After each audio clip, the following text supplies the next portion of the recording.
বিয়ের আগে। মা জানো, আজকে না কলেজে আমার একটা বান্ধবীর জন্মদিন ছিল, তাই সে আমাদেরকে খাইয়েছে। ও, এই ব্যাপার। আমি তো ভাবলাম কি না কি হয়েছে। না গো মা, আজকে না কলেজে অনেক মজার ঘটনা ঘটেছে, আমি তোমাকে সব বলছি। ঠিক আছে, বলবি। আগে ফ্রেশ হয়ে নে, তারপরে বলবি। ঠিক আছে। বিয়ের পর।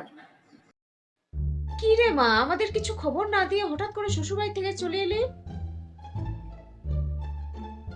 তোর চোখ মুখ ওরকম কেন? কিছু হয়েছে নাকি মা? মা, তোমাকে আমি কি করে বলবো যে তোমার জামাইয়ের সাথে আমার ঝগড়া হয়েছে? না গো মা, কিছু হয়নি, এমনি এসেছি। কি রে মা, আমার কাছ থেকে কিছু লুকাচ্ছিস না তো?